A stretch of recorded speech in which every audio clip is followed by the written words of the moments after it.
Hi friends, स्वागत है आप सभी का मिशन क्वेश्चन सेंटर में। इस वीडियो में बात करेंगे इंपॉर्टेंट क्वेश्चन के बारे में। कहाँ से भी आपका टॉपिक है आज का टॉपिक है मौलिक अधिकार।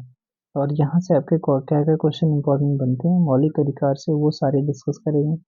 और दूसरा यहाँ पर इम्पोर्टेंट है कि प्रीवियस ईयर के सारे क्वेश्चन हैं, कुछ नए क्वेश्चन भी आपके डाले गए हैं, तो ये सारे डिस्कस करेंगे। तो पहला क्वेश्चन आपका है कि मौलिक अधिकार संविधान के किस भाग में है? तो भाग आपका कौन सा हो जाएगा? भाग 3 में। भाग 2 में आपका पता ही है कि भाग 2 में क्या है, नागरिकता के बारे में बताया गया है। ठीक है, भाग 2 में नागरिकता के बारे में बताया गया। अगला सवाल है, भारत के संविधान का भाग 3 क्या कहता है? मूल अधिकारों के बारे में बताता है। अगर आपसे पूछे मूल कर्तव्यों के बारे में बताइए भाई साहब, आर्टिकल इसका बताइए, तो इसका आर्टिकल होगा मूल कर्तव्य का आर्टिकल होगा क्या? आर्टिकल 51 का ए हो जाएगा। अगर इसका भाग पूछे कौन सा हो जाएगा, तो इसका भाग होगा 4 का हो जाएगा, 4 का ए। ठीक है, तो 4 का ए हो जाएगा। मूल अधिकारों को सर्वप्रथम किस देश में संवैधानिक मान्यता प्रदान की गई थी? तो ये हो जाएगा आपका मूल अधिकारों को किस देश में सर्वप्रथम मान्यता दी गई थी? तो ये भाई साहब जो दी गई थी आपकी किसमें? संयुक्त राज्य अमेरिका में दी गई थी। अगला सवाल है, मौलिक अधिकारों का वर्णन किया गया 12 से 35 तक चर्चा की गई इसकी। आर्टिकल 12 से 35। डॉक्टर बी आर अम्बेडकर ने भारतीय संविधान के किस भाग को सर्वाधिक आलोकित भाग कहा है? तो आपका ये भाग 3 को ही कहा है। ठीक है, आर्टिकल 32 को doctor B are Ambedkar ji ने संविधान की आत्मा भी कहा है। मूल अधिकार मूल कहलाते हैं, ऐसा क्यों कहलाते हैं? तो क्योंकि ये मानव के प्राकृतिक और अप्रतिदेय अधिकार हैं, तो इस वजह से यहाँ पर मूल अधिकार मूल कहलाते हैं। क्योंकि जो नेचुरल रूप से जो मिले होते हैं अधिकार, वो यहाँ पर उनको इम्प्लीमेंट करवाने का काम, जो आप मतलब दिए जाते हैं आपको अधिकार, वो मूल अधिकार होते हैं। भारतीय संविधान के भाग 3 में कुल कितने अनुच्छेदों में मूल अधिकारों का वर्णन किया गया है? देखो ये कितना अच्छा सवाल है आपका। 24, कुल 24 जो अनुच्छेद हैं उनमें आपका चर्चा की गई है मौलिक अधिकारों की। भारतीय संविधान द्वारा भारतीय नागरिकों को कुल कितने मौलिक अधिकार प्रदान किए गए? तो देखो प्रदान किए गए थे, तो मूल संविधान में तो आपके 7 किए गए थे, लेकिन आपका एक होता है 44वां संविधान संशोधन। कौन सा? 44वां संविधान संशोधन होता है, कब होता है? 1978 में होता है। ठीक है, तो ये संपत्ति के अधिकार को एक विधिक अधिकार बोल दिया गया। पहले संपत्ति का अधिकार एक आपका जो आपका संपत्ति का अधिकार पहले मूल अधिकार था, उसके बाद में विधिक अधिकार कर दिया गया। अगर वर्तमान में पूछे तो कितने? 6 हो जाएंगे। अगला सवाल है, वर्तमान में कितने मौलिक अधिकार? तो 6 हो जाएंगे। भारत के संविधान में मौलिक अधिकार अधिकार लिखा है, मूल संविधान का हिस्सा था। चौथे संविधान संशोधन से जोड़े या नहीं भी, तो ये मूल संविधान का ही हिस्सा था। अच्छा, ठीक है, तो ये मूल संविधान का ही हिस्सा थे, तो ये हो गया आपका आंसर। अगला सवाल है, भारतीय संविधान में न्यायालय में कौन प्रवर्तनीय है? देखो न्यायालय में प्रवर्तनीय की बात है कि न्यायालय में हम मतलब अगर आपका उल्लंघन हो रहा है वो चीज़ है, तो आप न्यायालय में जा सकते हो, कोर्ट जा सकते हो। तो ये आप जा सकते हो किसके लिए? मूल अधिकारों के लिए जा सकते हो। डीपीएसपी या मूल कर्तव्य के लिए आप नहीं जा सकते, प्रस्तावना के लिए नहीं जा सकते। मौलिक अधिकारों को लागू करने का दायित्व किसका है? तो देखो उच्चतम न्यायालय और उच्च न्यायालय दोनों का दायित्व है, तो उपयुक्त दोनों का दायित्व होता है। मौलिक अधिकारों का निलंबन कौन कर सकता है? मौलिक अधिकारों पर निलंबन जो करने का काम होता है वो किसका होता है? तो ये भाई साहब राष्ट्रपति का होता है। अगर पूछे प्रतिबंध लगाने का काम किसका होता है, तो जो प्रतिबंध लगाने का काम होता है वो भाई साहब किसका होता है? वो संसद का होता है। किसका होता है? संसद का होता है। अगला सवाल है, मौलिक अधिकारों के बारे में सुनवाई करने का अधिकार किसके पास है? तो मौलिक अधिकारों के बारे में सुनवाई करने का अधिकार जो है आपका किसके पास में है? तो ये सर्वोच्च न्यायालय के पास में है। किसके? सर्वोच्च न्यायालय। अगर दोनों ऑप्शन होता है तो यहाँ पर दोनों कर देते हैं, उच्च न्यायालय सर्वोच्च न्यायालय दोनों।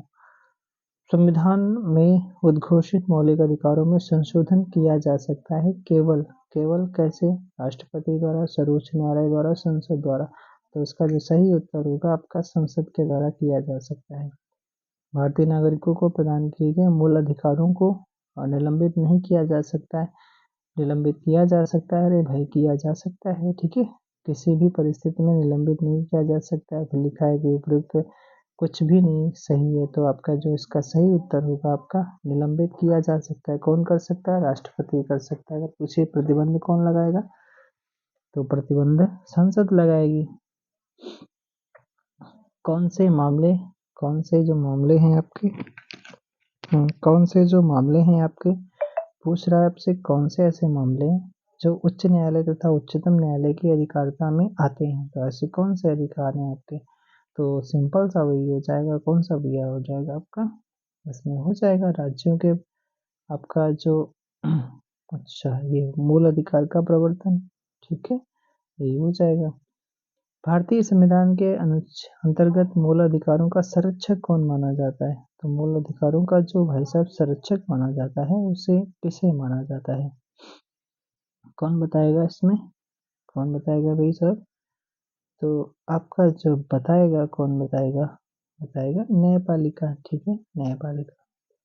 मौलिक अधिकारों के निलंबन का आदेश कौन दे सकता है, निलंबन का राष्ट्रपति दे सकता है। मूल अधिकारों पर आवश्यक जो प्रतिबंध लगाने का अधिकार किसको होता है, तो प्रतिबंध अगर तो संसद होती है। कौन सा? संसद होती है, ठीक है। प्रतिबंध अगर पूछे तो संसद होती है। अगला सवाल है मौलिक अधिकारों का प्रमुख उद्देश्य क्या होता है, तो मौलिक अधिकारों का जो प्रमुख उद्देश्य होता है भाई साहब, वो जो होता है वो कहता है व्यक्तिगत स्वतंत्रता को सुनिश्चित करना। ये आपके होते हैं मौलिक अधिकारों का आपका मेन दायित्व होता है। मूल अधिकारों को परिवर्तित करने की शक्ति किसके पास में होती है, तो जो जो शक्ति होती है किसके पास में होती है, तो उच्चतम न्यायालय एवं उच्च न्यायालयों के पास में होती है। इसमें इसका मतलब हाई कोर्ट और सुप्रीम कोर्ट के पास में होती है। भारतीय संविधान में प्रदत्त मूल अधिकारों को निलंबित करने वाली संस्था कौन सी है, तो कई बार या तो क्वेश्चन आ चुका राष्ट्रपति। प्रतिबंध कौन लगाएगा, संसद लगाएगी। अगला सवाल है भारत में मौलिक अधिकारों के संबंध में निम्नलिखित वक्तव्यों पर विचार कीजिए।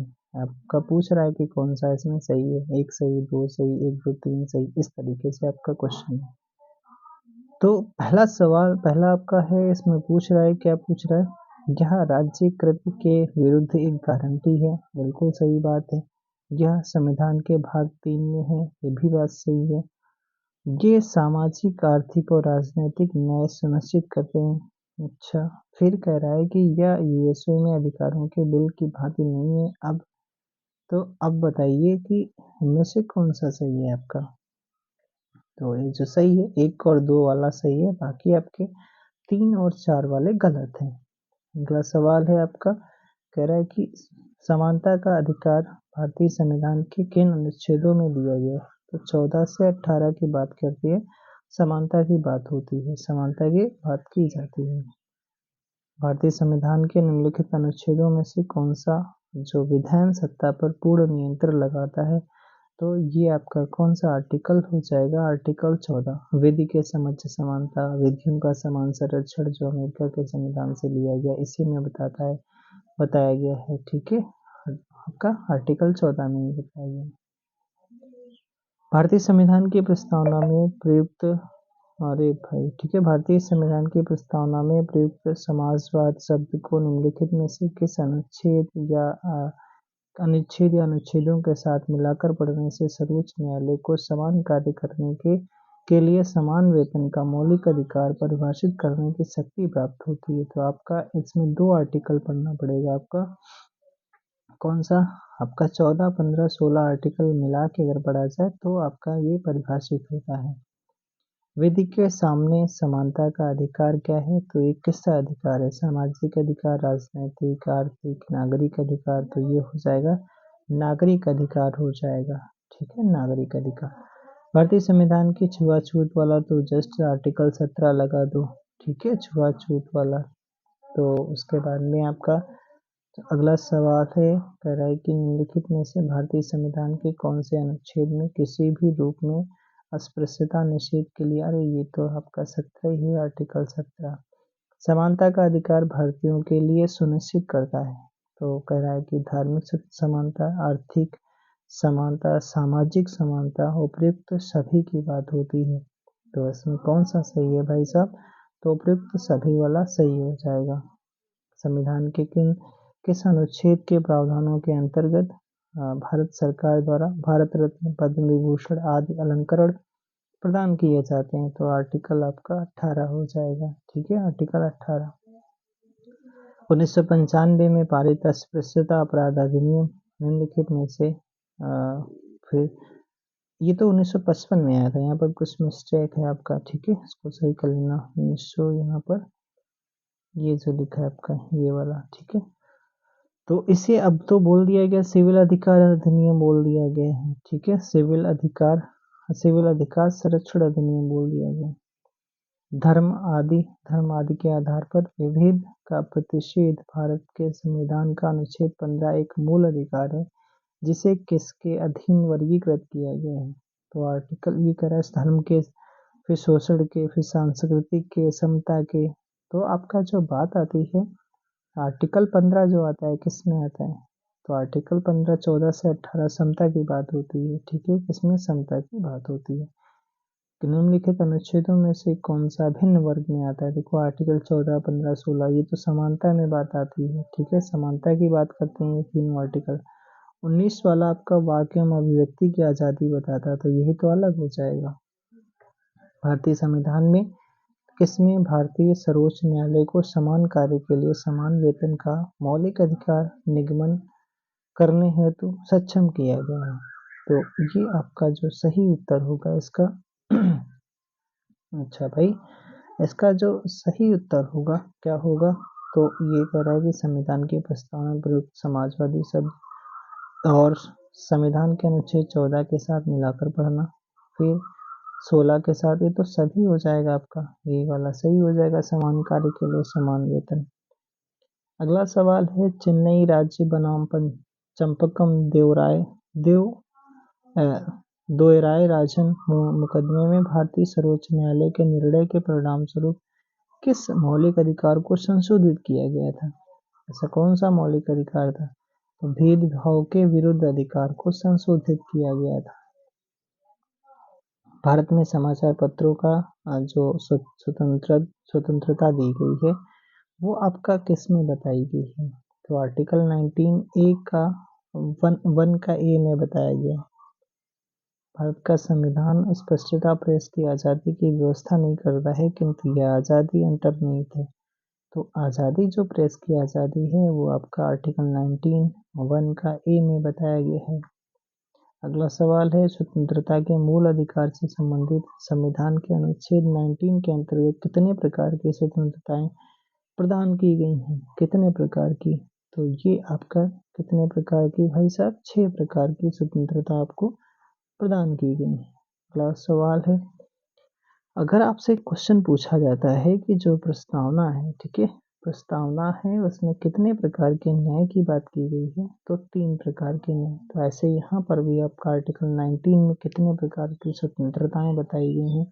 6 प्रकार की बताई गई हैं। चलिए अगला सवाल है आपका कह रहा है कि स्वतंत्रता का अधिकार संविधान के किन अनुच्छेदों में वर्णित किया गया है? तो स्वतंत्रता का जो अधिकार है संविधान के किन अनुच्छेदों में वर्णित किया गया है? तो स्वतंत्रता का जो अधिकार किया गया है आर्टिकल 19 से 22 तक बताया गया है, 19 से 22 बताया गया, 14 से 18 आपका 14 से आपका 18 आपका समानता की बात की जाती है, 23-24 शोषण की बात की जाती है, 25 से 29 आपका ये धार्मिक स्वतंत्रता बताई जाती है। आर्टिकल 19 में वर्णित स्वतंत्रताएं किसको प्राप्त हैं? तो किसके प्राप्त हैं भाई साहब? तो भारत के निवासियों को, भारत में पैदा हुए सभी व्यक्तियों को, केवल भारतीय नागरिकों को, फिर उपयुक्त में से सभी। तो आपको ये बताना है भाई साहब कि इसका जो सही उत्तर होगा क्या होगा? तो ये केवल भारतीय नागरिकों को ही जो आर्टिकल 19 में बताई गई। अगर आपसे पूछता है, क्या पूछता है कि ऐसे कौन से आर्टिकल्स हैं जो केवल भारतीयों को ही दिए गए? तो आर्टिकल 19, 29 नहीं, ऐसे याद करेंगे 15, 16, 19, 29। कैसे याद करेंगे? आर्टिकल 15, 16, 19, 29 और 30 ये आर्टिकल्स हैं, ये सिर्फ भारतीयों को ही दिए गए, सिर्फ और सिर्फ भारतीय को ही इसमें अधिकार दिए गए। अगला है भारतीय संविधान का अनुच्छेद 21 क्या बताता है। तो अनुच्छेद 21 लिखा है किसके विरुद्ध संरक्षण प्रदान करता है। तो अनुच्छेद 21 जो है आपका ये कार्यपालिका और विधायिका दोनों के विरुद्ध आपका संरक्षण प्रदान करता है। भारत के संविधान का निम्नलिखित में से कौन सा अनुच्छेद प्रेस की स्वतंत्रता से संबंधित है। तो प्रेस की जो आज़ादी से संबंधित है वह सब आर्टिकल 19 संबंधित है। निम्नलिखित में से नागरिकों का स्वतंत्रता संबंधी जो सही अधिकार कौन सा है। तो जो नागरिकों का स्वतंत्रता से संबंधित जो सही अधिकार है आपका भाषण एवं विचार व्यक्त करने की जो आज़ादी बताई गई है इसमें। अगला सवाल है प्रेस की स्वतंत्रता किस अधिकार में संरक्षित है। प्रेस वाली जो आज़ादी दी गई है भाषण वाले में बात की गई है। भाषण स्वतंत्रता में कौन सा एक मौलिक अधिकार नहीं है। तो कई बार आपका पूछा गया बोलने का अधिकार तो है, व्यवसाय का भी अधिकार है, धर्म का भी अधिकार है, फिर हड़ताल करने का आपका अधिकार एक मौलिक अधिकार नहीं है। भारतीय संविधान का कौन सा अनुच्छेद व्यक्ति के विदेश यात्रा के अधिकार को संरक्षण करता है। तो आपका आर्टिकल 21 है। इसी में आता है कि मेनका गांधी वाला जो केस हुआ था उनका पासपोर्ट जब्त कर लिया गया था। ठीक है। अगला सवाल है कह रहा है कि निम्न वक्तव्यों पर ध्यान दीजिए और राष्ट्रगीत गाने के लिए बाध्य नहीं किया जा सकता है क्योंकि इसमें वाक्य स्वतंत्रता और अभिव्यक्ति के अधिकार का उल्लंघन होगा। दूसरा है अच्छा दूसरा क्या कह रहा है आपसे। दूसरा कह रहा है कि इसमें अंतःकरण और धर्म के अबाध रूप से आचरण और प्रचार करने की स्वतंत्रता का अधिकार का उल्लंघन होगा। तो आपके दो तो सही है, एक और दो सही है। राष्ट्रीय गीत गाने के लिए किसी को बाध्य करने वाला कोई भी विधिक उपबंध नहीं है। तो ये आपका गलत है। तो आपका जो सही उच्चारण एक और दो वाला सही है। निम्नलिखित में से किन्हें सर्वोच्च न्यायालय ने मौलिक अधिकार के रूप में मान्यता दी है। आवास का अधिकार, विदेश यात्रा का अधिकार, समान कार्य के लिए समान वेतन का अधिकार। तो कह रहा है कि इनमें किसको भैया मौलिक अधिकार के रूप में मान्यता दी गई है। तो अगर बात करते हैं यहाँ पर भाई साहब तो 1 2 3 तीनों की बात की गई है। ठीक है, आपका 1 2 3 तीनों की बात की गई है। भारतीय संविधान में प्रदत्त स्वतंत्रता का अधिकार जो कौन सा सत्य नहीं है। तो कह रहा है कि भाषण एवं अभिव्यक्ति की अबाधित स्वतंत्रता। तो यही आपका गलत हो जाएगा। अबाधित लिखा है इस वजह से। संघ बनाने की स्वतंत्रता से ये भारत में भ्रमण भी करने की स्वतंत्रता है। अगला सवाल है भारत संविधान के किन अनुच्छेदों में शोषण के विरुद्ध अधिकार वर्णित है। 23-24 में वर्णित है। मौलिक अधिकारों के अंतर्गत कौन सा अनुच्छेद बच्चों के शोषण से संबंधित है। तो बच्चों के अगर शोषण से संबंधित जो आपका मामला आता है वो आपका आर्टिकल 24 में आता है। इसमें बोला गया कि 14 साल से कम एज के बच्चों को आप कारखानों में या फिर ऐसी खतरों वाली जगह पे आप काम नहीं करवा सकते हैं। भारत के संविधान के अंतर्गत किस आयु के बालक को किसी खान अथवा अन्य संकट में सेवा, ये जस्ट अभी पूछ रहा है किस एज से कम। तो 14 वर्ष से कम एज के बच्चों को नहीं कर लगा सकते। कारखानों अथवा खानों में कोई व्यक्ति नियुक्त नहीं किया जा सकता जब तक कि उसकी आयु कम से कम 14 वर्ष हो। ठीक है। भारतीय संविधान के अनुसार किसी भी व्यक्ति को जिसे गिरफ्तार अथवा बंदी किया जाता है सबसे नजदीकी मजिस्ट्रेट के समक्ष प्रस्तुत करना होगा। तो कितने इसका टाइम पीरियड पूछा जाता है। 24 घंटे के अंदर इसमें आपका आने जाने का, जाम लगने का ये टाइमिंग आपका गिना नहीं जाता है। 14 वर्ष से कम आयु के बहुत से गरीब बच्चे पटाखे बनाने वाले कारखानों में काम करते हैं। कारखानों में बच्चों को काम देने से किस मौलिक अधिकार का उल्लंघन होता है। तो आपका ये है शोषण के विरुद्ध अधिकार वाला आर्टिकल 23-24 में जो चर्चा की गई है। किस अनुच्छेद में कहा गया है कि किसी भी व्यक्ति को एक ही अपराध के लिए एक बार से अधिक अभियोजित अथवा दंडित नहीं किया जा सकता। आर्टिकल 20 कहता है आपसे। भारतीय संविधान में कोई अपराध किए जाने के लिए किसी सामान्य व्यक्ति को जिसे किसी सामान्य विधि के अंतर्गत गिरफ्तार किया गया हो कौन सा अधिकार प्रदान करता है। पहला अधिकार दिया गया गिरफ्तारी का कारण शीघ्रता से जानने का अधिकार। बिल्कुल सही बात है। आपको जानने का पूरा अधिकार है कि आपको क्यों गिरफ्तार किया गया। अपनी रुचि के अनुरूप वकील से परामर्श लेने एवं बचाव करने का, ये भी सही है आपका। गिरफ्तारी के 24 घंटे के अंदर मजिस्ट्रेट के समक्ष प्रस्तुत किए जाने का अधिकार, तो उपयुक्त सभी सही हो जाएंगे। अगला सवाल है, धार्मिक स्वतंत्रता का अधिकार संविधान के किन अनुच्छेदों में वर्णित है? धर्म की बात आती है तो 25 से 28 में चर्चा की गई है। 25 से 28 में चर्चा की जाती है। अगला सवाल है आपका, कह रहा है कि भारतीय संविधान के अनुच्छेद 25 का संबंध किससे है? तो अनुच्छेद 25 आपका धर्म से संबंधित है, ठीक है, धर्म के स्वतंत्रता से संबंधित है। अल्पसंख्यकों की बात आती है तो आर्टिकल 29-30 में चर्चा की गई है। अगला सवाल है, धार्मिक स्वतंत्रता के अधिकार में संबंधित संविधान के अंतर्गत सम्मिलित है। पहला है धर्म प्रचार करने का अधिकार, दूसरा है सिखों को कृपाण धारण व रखने का अधिकार, ये भी दिया गया है। राज्यों का समाज सुधारक विधि निर्माण का अधिकार, धार्मिक निकायों का लोगों को धर्म परिवर्तन की यार बात नहीं की गई है इसमें, ठीक है, धर्म परिवर्तन की बात इसमें नहीं की गई है। तो आपका 1, 2, 3 वाला सही है, चौथा वाला गलत हो जाएगा। संविधान के किस अनुच्छेद द्वारा सिखों को, तो सिख कृपाण धारण कर सकते हैं, आर्टिकल 25 के तहत इसमें चर्चा की गई है। संविधान द्वारा प्रदत्त धार्मिक अधिकारों पर राज्य किन आधारों पर प्रतिबंध लगा सकता है? पहला है स्वास्थ्य, दूसरा सदाचार, तीसरा है लोक व्यवस्था। तो ये आपका जो सही उत्तर होगा, तीनों के आधार पर आपके धार्मिक अधिकारों पर रोक लगा सकता है।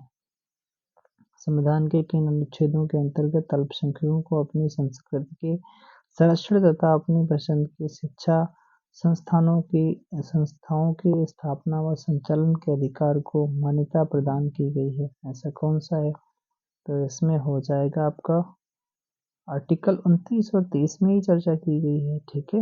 अगला सवाल है, भारतीय संविधान का कौन सा अनुच्छेद अल्पसंख्यकों को अपनी मनपसंद शिक्षण संस्थानों को स्थापित व संचालित करने का अधिकार देता है? तो जो अधिकार देने का काम बोला गया आर्टिकल 30 में बोला गया। धार्मिक स्वतंत्रता का अधिकार किन अनुच्छेद के अंतर्गत? अनुच्छेद आपका इसमें से तो कोई नहीं है, क्या है भाई? तो इसमें आर्टिकल 25 है। तो भारतीय संविधान के किन अनुच्छेद में संवैधानिक उपचारों का अधिकार आपका आर्टिकल 32 में बोला गया? अगला सवाल है आपका, सवाल बोला गया है कि निम्नलिखित में कौन मौलिक अधिकारों में से किसे बी आर अम्बेडकर ने संविधान का हृदय एवं आत्मा की संज्ञा दी है? तो ये आपका संवैधानिक उपचारों का अधिकार आर्टिकल 32। संवैधानिक उपचारों का अधिकार किन परिस्थितियों में निलंबित किया जा सकता है? तो पहला है आपात स्थिति की घोषणा के दौरान, दूसरा है सेना सदस्यों के संबंध में जब सैनिक विधि लागू हो, तो उपयुक्त सभी परिस्थितियों में किया जा सकता है। कौन सा अधिकार भारतीय संविधान के अनुच्छेद 32 के अंतर्गत प्रवर्तित किए जा सकते हैं? कौन से ऐसे अनुच्छेद हैं? तो कह रहा है कि कौन सा ऐसे अधिकार हैं जो भारतीय संविधान के 32 के तहत, अनुच्छेद 32 के तहत प्रवर्तित किए जा सकते हैं? तो संवैधानिक अधिकार, मौलिक अधिकार, सामुदायिक अधिकार, उपयुक्त सभी। तो आपके मौलिक अधिकार इसमें होंगे, ठीक है। मौलिक अधिकारों को लागू करने के लिए किसी न्यायालय द्वारा जारी किया जा सकता है। क्या जारी किया जा सकता है भाई? अधिसूचना, अध्यादेश, रिट या ये तो रिट जारी किया जा सकता है आर्टिकल 32 के तहत आपका। सुप्रीम कोर्ट 226 के तहत, हाई कोर्ट आर्टिकल, ठीक है। व्यक्तिगत स्वतंत्रता के लिए कौन सी रिट या याचिका दायर की जा सकती है? तो व्यक्तिगत स्वतंत्रता के लिए तो हैबियस कॉर्पस, ठीक है, जिसे कहा जाता है बंदी प्रत्यक्षीकरण कहा जाता है। तो इसका जो सही उत्तर होगा सी वाला सही है। कौन व्यक्तिगत स्वतंत्रता से संबंधित है? तो ये हो जाएगा बंदी प्रत्यक्षीकरण, जिसे हैबियस कॉर्पस कहा जाता है। विभिन्न प्रकार के समादेश जारी करने का अधिकार सर्वोच्च न्यायालय के अतिरिक्त निम्नलिखित में से किन न्यायालयों को प्राप्त है?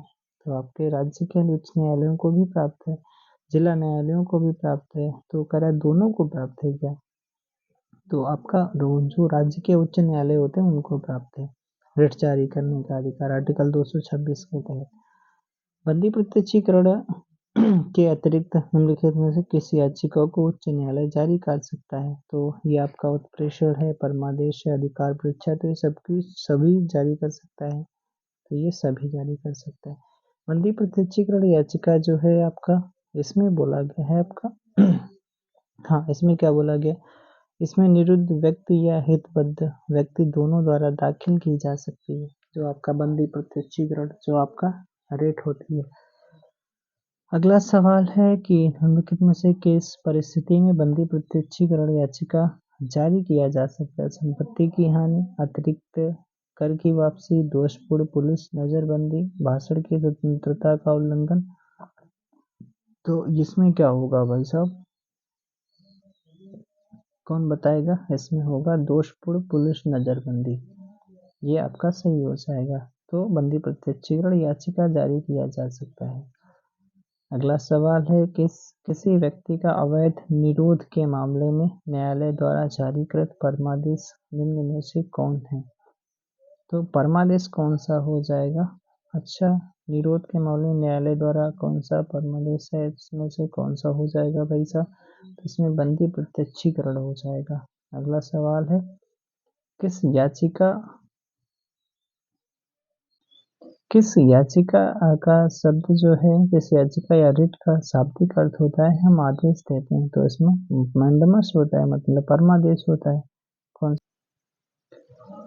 अगला सवाल आपकी स्क्रीन पे है, कह रहा है कि निम्नलिखित समादेशों में कौन सा समादेश किसी अवैध व्यक्ति से सरकारी पद को बचाने के लिए, तो देखो इसमें क्या है भाई, आपका क्यू वारंटो लगा सकते हैं। से अधिकार परीक्षा, आपका अधिकार क्या है इस पद के लिए, आप मतलब क्वालिफिकेशन रखते हैं कि नहीं रखते हैं आपका, ठीक है। इस तरीके से आपका ये डी वाला सही हो जाएगा। व्यक्ति, निगम अथवा अधीनस्थ अधिकरण जिस कार्य को करने पे आबद्ध है, उस कार्य को करने के लिए जारी करने वाले रिट को क्या कहा जाता है? तो उसे कहा जाता है भाई साहब, उसे कहा जाता है परमादेश, ठीक है, परमादेश कहा जाता है। वह रिट जो भारत में उच्चतम न्यायालय अथवा सर्वोच्च न्यायालय द्वारा किसी व्यक्ति या सार्वजनिक संस्था का आदेश देती है कि वह अपने कर्तव्य का पालन करे, क्या कहलाता है? कर्तव्य का पालन जब कराने की बात आती है तो परमादेश ही होता है, ठीक है, परमादेश। इस लेख के द्वारा किसी सक्षम न्यायालय द्वारा किसी व्यक्ति, निगम या निचली अदालत को कोई ऐसा कार्य करने के लिए आदेश दिया जाता है जो उसकी कर्तव्य सीमा में आता है, तो उसमें क्या होता है, उसमें कौन से रेट आपकी होती है? तो उसमें भी आपका परमादेश होता है। अगला सवाल है एक ऐसी याचिका जो न्यायपालिका द्वारा जारी की जाती है जिसमें कार्यपालिका को कहा जाता है कि वह कार्य करे जो उसे प्राप्त शक्तियों के अंतर्गत करना चाहिए। अच्छा भैया, जो उसको शक्ति प्राप्त है उसके अंतर्गत उसे करना चाहिए, तो उसे मैंडेमस, जिसे परमादेश कहते हैं, ठीक है। अगला सवाल है आपका उत्प्रेषण रिट जो किस आधार पर जारी की जा सकती है? तो उत्प्रेषण जो रिट जारी की जाती है, पहला है अधिकारिता का अभाव या अधिकारिता से बाहर, अगर आपने जो मतलब आपको अधिकार दिया गया उससे अलग काम कर रहे हो, नैसर्गिक न्याय के सिद्धांत का अतिक्रमण कर रहे हो आप, और अभिलेख में प्रत्यक्ष या प्रकट विधिक त्रुटि के आधार पर, तो उपयुक्त सभी सही हो जाएगा। किस याचिका के अधीन किसी कर्मचारी को ऐसी कार्रवाई करने से रोका जा सकता है जिसके लिए सरकारी तौर पर वह हकदार नहीं है? तो इसमें क्या हो जाएगा? तो इसमें अधिकार परीक्षा हो जाएगा, क्यू वारंटो, जैसे ने अभी बताया था कि आपको रोका जा सकता है, पूछा जा सकता है आप उस पद के लिए एलिजिबल हो कि नहीं हो, ठीक है। अगला सवाल है न्यायपालिका न्यायालय द्वारा जारी किए गए परमादेश के माध्यम से न्यायालय क्या कर सकता है कि किसी व्यक्ति को उपस्थित होने के लिए, अरे नहीं, किसी व्यक्ति को कुछ समय के लिए नहीं, अपने अधीनस्थ न्यायालय से केस मांग सकता है, या फिर किसी व्यक्ति या संस्था को उसके सार्वजनिक दायित्व या कर्तव्यों का पालन करने के लिए जारी किया जा सकता है। तो यही तो आपका सही होगा, काम कराने के लिए आदेश दे रहा है उसे भैया, ठीक है। कौन एक मूल अधिकारों के अंतर्गत नहीं आता है? तो मूल अधिकार आपका संपत्ति का अधिकार, अब तो वैधिक अधिकार हो गया, ये कैसे आ जाएगा इसमें? कौन सा एक मौलिक अधिकार नहीं है? तो आपका ये आपका संपत्ति का अधिकार एक वैधिक अधिकार है, ये आपका मौलिक अधिकार नहीं है। संपत्ति के अधिकार को कब समाप्त किया गया? आपका 44वां संविधान संशोधन होता है 1978 में होती है। मोरारजी देसाई की सरकार होती है इस टाइम पर। चलो अगला सवाल है, संपत्ति एक क्या है भाई साहब? संपत्ति एक कानूनी अधिकार है या वैधानिक अधिकार है? तो इसका जो सही आंसर आपका बैठेगा वो आपका कानूनन अधिकार हो जाएगा एक। अच्छा, अगला सवाल है, 44वें संविधान संशोधन के माध्यम से किस मौलिक अधिकार को सामान्य वैधानिक अधिकार बना दिया गया था? ऐसा कौन सा हो जाएगा भाई साहब इसमें? तो आपका संपत्ति का अधिकार हो जाएगा आपका। ठीक है, संपत्ति का अधिकार। संपत्ति के मूल अधिकार को किस संवैधानिक संशोधन अधिनियम द्वारा समाप्त किया गया था? तो 44वें 1978 में मोरारजी देसाई की सरकार थी। कौन सा मौलिक अधिकार नहीं है? संपत्ति का नहीं है, बाकी सारे आपके मौलिक अधिकार हैं। ठीक है, अगला सवाल है, भारतीय संविधान के अनुसार संपत्ति का अधिकार क्या है? तो एक संपत्ति का अधिकार एक विधिक अधिकार है। संपत्ति के अधिकार को मूल अधिकार से स्टडी से हटाकर कौन से अनुच्छेद में डाला गया? तो अनुच्छेद 300A में डाला गया। ठीक है, 301A नहीं, ये आपका 300A में। ठीक है, ये सी वाला ऑप्शन सही हो जाएगा। अगला सवाल है, भारत के संविधान के अनुसार जो संवैधानिक अधिकार है किंतु मूलभूत अधिकार नहीं है। अच्छा, ऐसा कौन सा जो संवैधानिक अधिकार लेकिन मूलभूत अधिकार नहीं है आपका? कौन सा हो जाएगा? संपत्ति का अधिकार। अगला सवाल है, मत देने का अधिकार कौन सा है? तो इसको भाई साहब आप कमेंट बॉक्स में बताओगे। ठीक है, जितने लोग हो सारे के सारे लोग बताना इसका उत्तर क्या है। ठीक है, इस क्वेश्चन का उत्तर है कौन सा होगा। ये होमवर्क का क्वेश्चन है, एक लास्ट क्वेश्चन है, इसको भी आपको बताना है। 2 क्वेश्चन आपके होमवर्क में। पहला सवाल है, कह रहा है कि कूट मिलाना है, कूट। तो कूट मिलाना है तो ये तो यार मिला लोगे। पहला समता का अधिकार, वाक का अधिकार, धर्म का अधिकार, संवैधानिक उपचारों का अधिकार। इधर आर्टिकल दिए गए 14 से 18, 25, फिर 32, 19। ये आप कर लेना, ये आप करना नहीं है आपको, मतलब ये सारे के सारे आपको HW हैं और इनको कमेंट में ज़रूर बताना। ये नहीं देख के चले गए, आपको बताना ज़रूर है। ठीक है, हाजिरी लगानी भाई कमेंट में। ठीक है, लाइक करना एक बार वीडियो को जरूर। Thank you so much. Share एक बार जरूर कर देना अपने दोस्तों को।